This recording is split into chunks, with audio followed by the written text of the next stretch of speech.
Shalom God's Lovers, haleluya, bertemu kembali dalam program Words from Heaven, puji Tuhan. Nah, hari ini kita akan memulai seri 3 kali nanti ya, kita akan sama-sama berbicara tentang amanat agung. Di kali yang pertama kita akan mengambil tema bagaimana cara membaca amanat agung. Kenapa tema ini penting? Nanti kita akan sama-sama membahasnya. Kita akan ambil dari Matius 28 tentu, amanat agung ya. Matius 28 ayat 19 sampai 20. Karena itu pergilah, jadikan semua bangsa muridku, dan baptislah mereka dalam nama Bapa dan Anak dan Roh Kudus.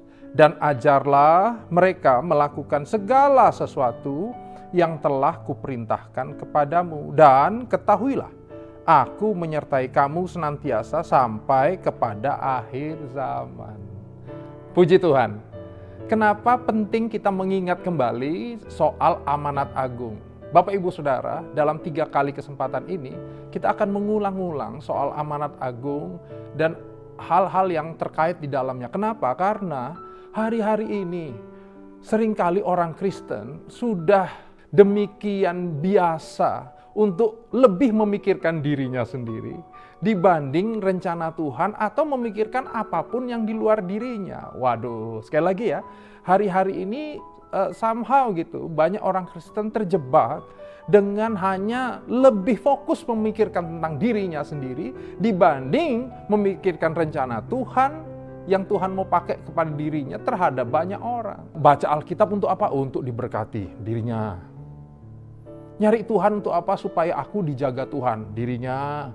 Melakukan kebaikan, mengasih persembahan supaya apa? Oh, supaya Tuhan mengembalikan berlipat kali ganda, lebih banyak lagi.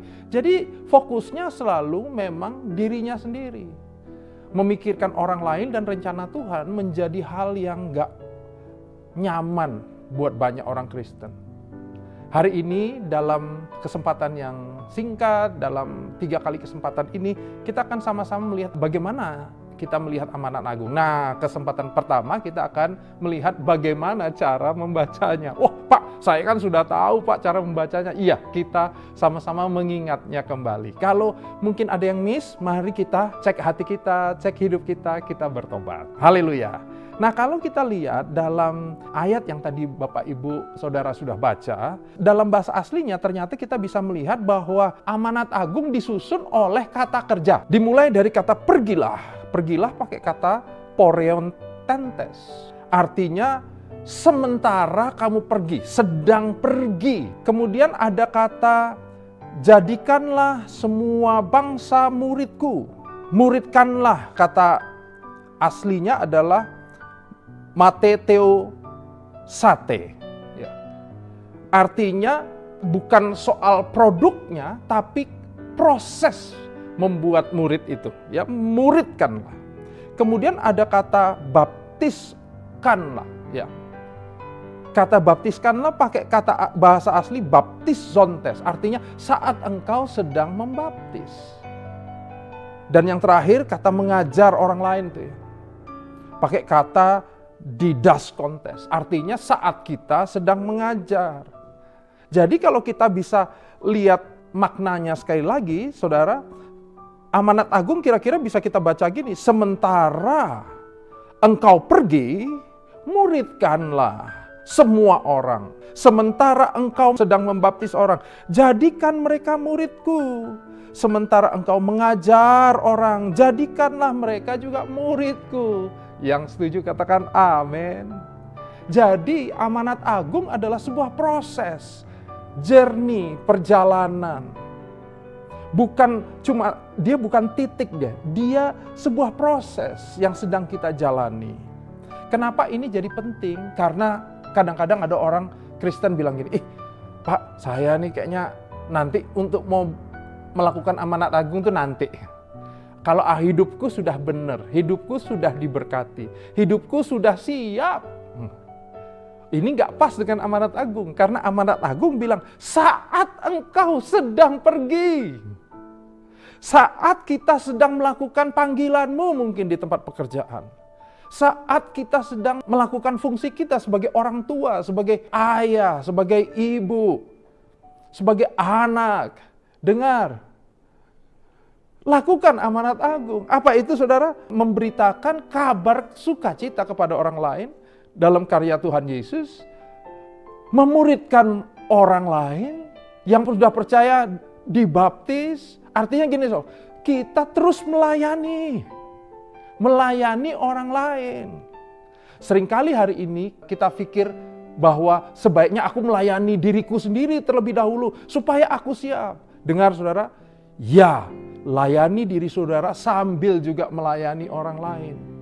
Di dalam prosesnya kita bersama-sama melayani Tuhan. Yang mau katakan amin. Hari ini dalam perenungan kita, saya mau mengajak kita mulai memikirkan rencana Tuhan dalam hidup saudara, hidup saya. Bukan sekedar untuk kepentingan kita, tapi juga untuk kepentingan kerajaan Allah dan untuk kepentingan orang lain. Amin.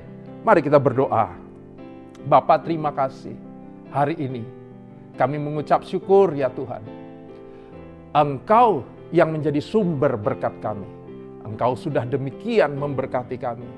Untuk itu Tuhan, kami mau senantiasa melakukan amanat agung. Sebab kami tahu kami memang gak sempurna. Tapi kami hidup di dalam penyertaan Tuhan.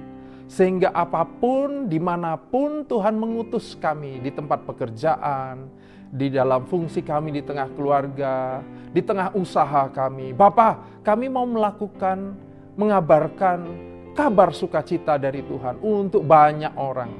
Sehingga banyak orang menjadi murid Tuhan. Sehingga banyak orang menerima karya keselamatan-Mu. Terima kasih Tuhan. Berkati kami semua yang ada ikut dalam perenungan ini. Bapa, dalam nama Tuhan Yesus, kami akan giat melayani Tuhan, mengerjakan amanat-Mu di dalam nama Tuhan Yesus. Haleluya. Sama-sama katakan amin. Haleluya. Semoga saudara diberkati ya, God lovers.